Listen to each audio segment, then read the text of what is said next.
రోహిత్ నేత, congrats. Thank you. 515 మార్కులు TGPSC group 1లో. ఎలా అనిపిస్తుంది? చాలా హ్యాపీగా ఉంది మ్యామ్. 6 ఇయర్స్ ఆఫ్ స్ట్రగుల్ ఇప్పుడు ఒక కొలిక్కి వచ్చింది అనుకుంటున్నాను. నువ్వు 2022 నుంచే కదా స్ట్రగుల్, 6 ఇయర్స్ ఎలా అవుతుంది? అంటే నేను ఇంజనీరింగ్ సెకండ్ ఇయర్ నుంచే స్టార్ట్ చేశాను మ్యామ్. ఇంజనీరింగ్ యాక్చువల్లీ నువ్వు సివిల్ స్టార్ట్ చేసావు. అవును మ్యామ్. ఇంజనీరింగ్ సెకండ్ ఇయర్ నుంచి సివిల్స్ కోసం స్టార్ట్ చేశాను మ్యామ్. ఇంజనీరింగ్ సెకండ్ ఇయర్లో బేసిక్ ఎన్సీఆర్టీ బుక్స్, మీ వీడియోస్ ఇవన్నీ చూసి ఎలా స్టార్ట్ చేయాలని తెలుసుకున్నాను. దాని తర్వాత ఇంకా అదే ప్రాసెస్లో కంటిన్యూస్గా చదువుతూనే ఉండే మ్యామ్. మధ్యలో కోవిడ్ వచ్చినా కూడా కోవిడ్లో కూడా అటు బీటెక్లో ఆన్లైన్ క్లాసెస్ అటెండ్ అయ్యి మళ్ళీ ఫ్రీ టైం దొరికినప్పుడల్లా ఫండమెంటల్ నార్మల్ బుక్స్ ఉంటాయి లక్ష్మీకాంత్ అవన్నీ అప్పుడే చదువుకొని పెట్టుకుంటాం మేము.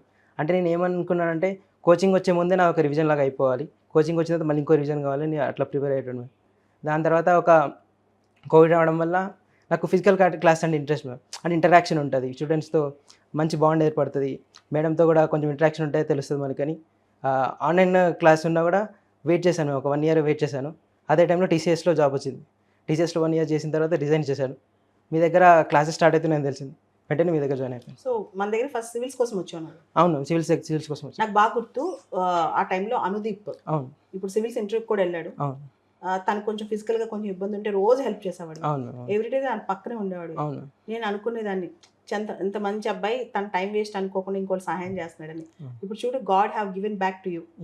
అనుదీప్ 2022లో చేసిన సహాయం అనేది నీకు ఇంత చిన్న వయసులో ఫస్ట్ అటెంప్ట్ లో, ఇప్పుడు ఆర్డీఓ అయిపోతున్నావు కదా, అండ్ 6-7 ఏళ్ళలో కలెక్టర్ అయిపోతావు. ఇప్పుడు చూడు హౌ గాడ్ సపోర్టెడ్ యూ అనేది చాలా ఇంపార్టెంట్ కదా. నీకేమనిపిస్తుంది అనుదీప్ గురించి కూడా, నీ జర్నీ, తన దగ్గర నుంచి ఏం నేర్చుకున్నావు నువ్వు? అనుదీప్ దగ్గర నుంచి చాలా నేర్చుకోవాలి మ్యామ్. ఆయన అసలు అతను నా ఫ్రెండ్ కావడం ఒక గాడ్ గిఫ్ట్ అనుకుంటున్నాను మ్యామ్. ఆయనే నాకు ఈ ప్రిలిమ్స్ ఇప్పుడు ఈ టీజీపీఎస్సీ మెయిన్స్ రాసేటప్పుడు కూడా చాలా హెల్ప్ చేశాను మ్యామ్. ఆయన ఆల్రెడీ మెయిన్స్ క్రాక్ చేశాడు కాబట్టి, యూపీఎస్సీ మెయిన్స్ క్రాక్ చేశాడు కాబట్టి అతనికి తెలుసు ఏ ఆన్సర్స్ ఎలా రాయాలనేది. ఆయన దగ్గర నుంచి చాలా తీసుకున్నాను మ్యామ్ డాటా, అంటే ఇన్పుట్స్ చాలా తీసుకొని ఆయన మళ్ళీ ఆయనకి టైం వేస్ట్ అయినా కూడా ఆయన అడుగుతుండే, కూర్చోబెట్టి ఎట్లా చేయాలరా ఇదని అడుగుతుండే మేము. అడిగిన తర్వాత ఆయన చెప్పింది కొంచెం ఫాలో చాలా యూస్ఫుల్ అయింది. కానీ గ్రేట్, అంటే ఒక ఫ్రెండ్ కోసం, ఒక ఫిజికల్ కండిషన్ పాపం తనకి అంత కష్టం కూడా తన పక్కనుండి, తన వాళ్ళు వచ్చేదాకా బయట నుంచి నిద్ర వెయిట్ చేసేవాళ్ళు, తను నీట్గా హ్యాండ్ ఓవర్ చేసి వెళ్ళేవాడు. నాకు ఇంకా గుర్తుందంతా.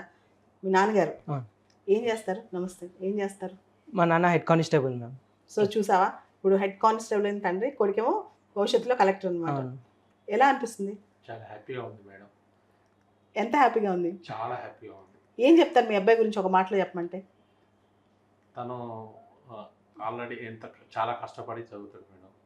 తను అనుకున్న ఆశయం నెరవేర్చిందని సంతోషపడుతున్నాను. ఓకే, మీరైతే సంతోషంగా ఉన్నారు? చాలా హ్యాపీ మేడం. ఓకే, ఎంతమంది పిల్లలు మీకు? ఒక పాప, ఒక బాబు. పాప ఏం చేస్తుంది? ఇప్పుడు ఎంఎస్సీ కంప్లీటెడ్, యూఎస్ఏలో జాబ్ సర్చింగ్ మేడం. చాలా మంది అనుకుంటారు తండ్రి కానిస్టేబుల్ అయితే కొడుకు ఎస్ఐ అయితే చాలని. నాకు ఒక స్టూడెంట్ ఉన్నాడు, అక్షయ్ కుమార్ అని. వాళ్ళ నాన్న కానిస్టేబుల్, అబ్బాయి ఐపీఎస్ అయ్యాడు. ఇప్పుడు మీ అబ్బాయి భవిష్యత్తులో కలెక్టర్ అవుతాడు. నిజంగా మన తలరాత మనం అనుకుంటే పిల్లలు మార్చేస్తారు. అలాంటి శక్తి మన పిల్లలకు ఉంది. దానికి ఒకే ఒక ఆయుధం చదువు. చాలామంది తండ్రులు ఉన్నారు, ఇంకా చాలే పిల్లలు ఇమ్మీడియట్గా చిన్న ఉద్యోగం వస్తే చాలని సెటిల్ అవ్వాలనుకుంటారు. మీ అబ్బాయికి టీసీఎస్లో జాబ్ వచ్చినా మానిపించి చదివించారు. నాకు బాగా, ఇంకా మీరు ఎఫర్ట్స్ నాకు ఇంకా గుర్తు.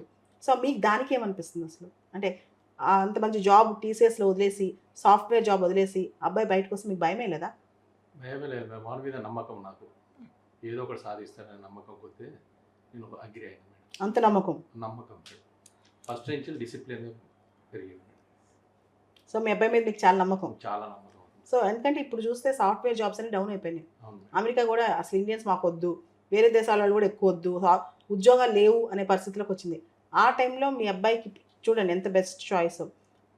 తను అనుకుంటే ఫారెన్ వెళ్ళొచ్చు, టీసీఎస్లో ఇంకా హై లెవెల్లోకి వెళ్ళొచ్చు, కానీ సివిల్సే ప్రిపేర్ అయ్యాడు. తర్వాత గ్రూప్ 1 రాశాడు, ఫస్ట్ అటెంప్ట్లో పాస్ అయిపోయాడు. So very proud of you. ఈరోజు నాకు చాలా గర్వంగా ఉంది, ఎందుకంటే నేను నీ డిసిప్లిన్ అంతా చూసి వస్తానున్నా, కానీ ఇంత ఫాస్ట్గా, అంటే విత్ ఇన్ 2 years నువ్వు సక్సెస్ సాధించావు అంటే మాత్రం నిజంగా గ్రేట్. అందులో మన తెలంగాణ రాష్ట్రంలో నువ్వు ఇంత మంచి రిజల్ట్, 13th ర్యాంక్, మొత్తం తెలంగాణ స్టేట్లో లిస్ట్లో 13th ర్యాంక్ ఉన్నావు. చాలా గర్వంగా ఉంది. And I'm really proud of you Rohit. నేను మీకు చెప్పాలనుకుంటున్నాను ఏంటంటే, మీ కంపాషనే మీకు ఇండైరెక్ట్గా God helped you out. That is one thing that I can clearly see.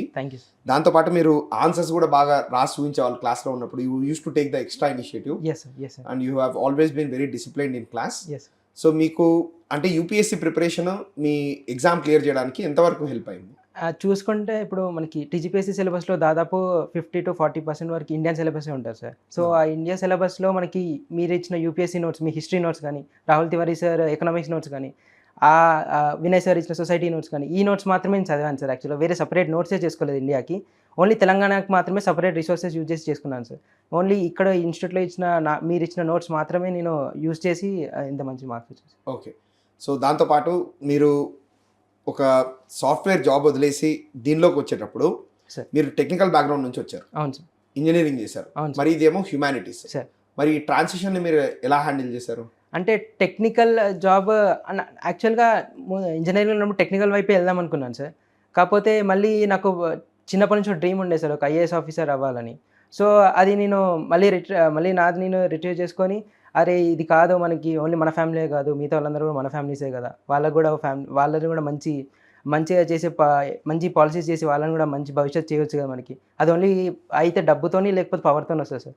అదే అలాంటి ఎగ్జిక్యూటివ్ పవర్ గ్రూప్స్లో ఉంటుందని, గవర్నమెంట్ జాబ్స్లో మాత్రమే, యూపీఎస్సీలో మాత్రమే వస్తుందని చెప్పి దీనికి వైపు షిఫ్ట్ అవ్వడం జరిగింది sir. Very true. That to at a very engage you have cleared. Yes, okay, I see very bright future for you. Thank you so much. So compulsory చాలా మంది పేరెంట్స్ కన్విన్స్ అవ్వరు. ఎస్, అంటే ఒక మంచి comfortable job వచ్చిన తర్వాత yes, ఎందుకు సాఫ్ట్వేర్లోంచి బయటకు వచ్చి ఇలా సివిల్స్ ప్రిపేర్ అవుతాను. కానీ మీ డాడీ ఇంత నమ్మకంతో నీ పైన ఉంచారు కదా, అవును. సో ఆ నమ్మకం ఎలా బిల్డ్ చేసావు? చాలా మంది పేరెంట్స్ తింటారు కాబట్టి చెప్తున్నాను. అంటే యాక్చువల్గా ఇనిషియల్గా first prelims attempt UPSC prelims attempt ఇచ్చినప్పుడు మార్జిన్లో పోయింది మ్యామ్. సో నాన్న ఏం కాదు, ఇంకోసారి ట్రై చేయి, మనకు అటెంప్ట్స్ ఉంటాయి కదా, పర్లేదు నేను చూసుకుంటాను, నువ్వు ఎన్ని అటెంప్ట్ చేయాలనుకుంటే అన్ని అటెంప్ట్స్ చెయ్యి, నీకు మేము ఇచ్చిన ఆస్తి మాత్రం చదువు ఒకటే, సో దాన్నే నువ్వు వినియోగించుకోవాలి, చదువు కంటే మనకి వేరే ఆస్తులు ఏం లేవు, నువ్వు ఎంత చదువుకుంటావు చదువుకు, మీకు సపోర్ట్ ఉంటాము అని ప్రోత్సహించడం వల్లనే ఇంత తొందరలో సక్సెస్ వచ్చింది అనుకుంటా. సార్, చాలామంది తల్లిదండ్రులు ఉంటారు, చాలామంది పేరెంట్స్ పిల్లలు ఎంత తొందరగా గ్రాడ్యుయేషన్ అయిపోద్దా, ఎంత ఫాస్ట్గా సెటిల్ అవుతారా అని ఆలోచిస్తారు. మీరు మీ అబ్బాయికి గ్రాడ్యుయేషన్ అయిపోయిన తర్వాత 3-4 ఏళ్ళు టైం ఇచ్చి, సివిల్స్ కోచింగ్ పెట్టి, తర్వాత గ్రూప్ 1 చదివించి ఇంత చేశారు కదా. అసలు అందరు తల్లిదండ్రులకి మన రాష్ట్రంలో చాలామంది పిల్లల విషయంలో చాలా డిసప్పాయింట్ అవుతూ ఉంటారు, మా అబ్బాయిలు ఇంకా సక్సెస్ అవ్వలేదని. మీకు ఆ డౌట్ వచ్చినప్పుడు, అసలు అవుతాడా లేదని డౌట్ వచ్చినప్పుడు మీరు ఎలా సమాధానం చెప్పుకునేవాళ్ళు? మిగతా పేరెంట్స్కి మీరు ఇచ్చే సందేశం ఏంటి? నా ఉద్దేశం ఏంటంటే వాళ్ళకు అవకాశం ఇచ్చి చూడాలి, ఆ అవకాశాన్ని సద్వినియోగం చేసుకుంటారా అనేది చూసుకోవాలి. మరియు వాళ్ళు తప్పటి దారిలో వెళ్ళకుండా చూసుకొని సక్రమైన మార్గంలో వెళ్ళేటట్టు చూసుకొని, నా కొడుకు మీద నాకు నమ్మకం ఉన్నది, చిన్నప్పటి నుంచి నేను పెంచాను కాబట్టి ఆ నమ్మకమే నాకు నిరూపించి చూపించింది మేడం. మీరు ఎలాంటి సపోర్ట్ ఇచ్చారు మీ అబ్బాయికి? వానికి ఆర్థికంగా ఏ ప్రాబ్లమ్స్ వచ్చినా వానికి చెప్పకుండా వాడిని చదువుకోవడానికి ఎన్ని సంవత్సరాలైనా చదువు, ఏదో ఒకటి సాధించి చూపించమని చెప్పాను మేడం. సో ఇక నుంచి భవిష్యత్తులో మీ అబ్బాయి దగ్గర నుంచి మీరు ఏం ఆశిస్తున్నారు? అంటే సమాజం కోసం ఈ అబ్బాయి ఎలా ఉపయోగపడతాడు అసలు? ఇప్పుడు తెలంగాణలో వచ్చే 35-36 సంవత్సరాలు, అంటే బాబు 23-24 ఇయర్స్, ఇప్పుడు 24 సంవత్సరాలు, 36 సంవత్సరాల కెరీర్, దాదాపు 38 సంవత్సరాల కెరీర్ ఉంది. అంటే వికసిత్ భారత్ మొత్తం ఈ అబ్బాయి ఉంటాడు. ఎలా ఆలోచిస్తున్నారు, ఎలా ఆశిస్తున్నారు ఈ అబ్బాయి దగ్గర నుంచి? ఏం ఆశిస్తున్నారు మీరు? ప్రజలకు మంచి సేవ చేసి ఒక మంచి పేరు తెచ్చుకోవాలని నా అభిప్రాయం. మీరు తెలంగాణలో అనేక చోట్ల పోలీస్ కానిస్టేబుల్, హెడ్ కానిస్టేబుల్గా పనిచేశారు. ఎలాంటి ఆఫీసర్ తెలంగాణకు అవసరం? మంచి ఆనెస్ట్ ఆఫీసర్స్ కావాలి మేడం. అవునా? ప్రజలకు సేవ చేసే ఆఫీసర్స్ కావాలి మేడం. ఓకే అని మీరు కోరుకుంటున్నారు మీ అబ్బాయి మా అబ్బాయి హానెస్ట్ ఆనెస్ట్ ఆఫీసర్ కావాలని. సో ఐ విష్ నేను భవిష్యత్తులో మంచి హానెస్ట్ ఆఫీసర్గా చూడాలని మీ డాడీ కోరిక, మా కోరిక కూడా అదే. హానెస్టే కాదు, తెలంగాణకు మంచి సేవ చేసే ఆఫీసర్గా చూడాలనుకుంటున్నాను. ఎందుకంటే ఇక్కడే ఉంటాయి కాబట్టి రోజు నీ గురించి పేపర్లు చదువుతానే ఉంటాను. ఏ తప్పు దొరికిన వచ్చేస్తాం. తప్పకుండా రండి మ్యామ్, మీకు తప్పు దొరికే అవకాశం ఇవ్వను ma'am. Okay, Many congratulations. Thank you sir, thank you so much. So, what next?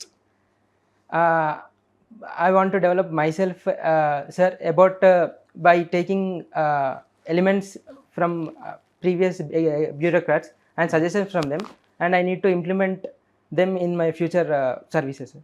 Good. So, one thing, Sir. like you have prepared for the UPSC and simultaneously you have prepared for the state Yes, sir. services. Yes, sir. How to balance both for the students, those who are preparing for both? What you will suggest? What routine you will suggest? Sir. What way of preparation you will suggest? What they should do and what they should not do when they are balancing both?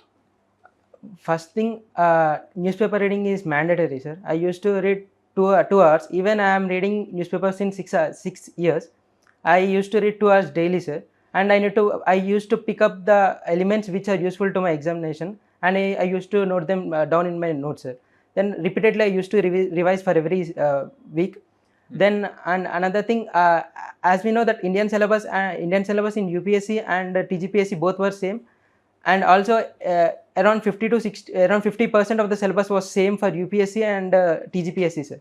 So preparing for TGPSC is not they won't have any two different ways to prepare, sir. Actually the content, if you see the present question papers also in TGPSC, they were analytical as same as UPSC, sir. Some questions were tough also, sir, as they asked static questions like difference between Gandhara and Madhura art.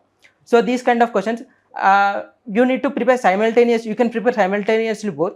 But when your target was to crack group 1 examination, before you make notes of everything and jot down every statistics, and in social media also you need to follow sites like Ministry of Energy Resources, and in Instagram pages also you can get so many anecdotes. You need to jot down them for which will useful for essays also, sir. Okay, I wish to see you. నేను చాలా గొప్ప ఆఫీసర్గా మమ్మల్ని అందరినీ గర్వపడే, అంటే ఇలాంటి వ్యక్తి, ఇలాంటి అబ్బాయి తెలంగాణకు సేవ్ చేస్తున్నాడని మేమందరం హ్యాపీ ఫీల్ అయ్యే ఆఫీసర్గా చూడాలని కోరుకుంటున్నాను. All the best. Thank you so much. Thank you.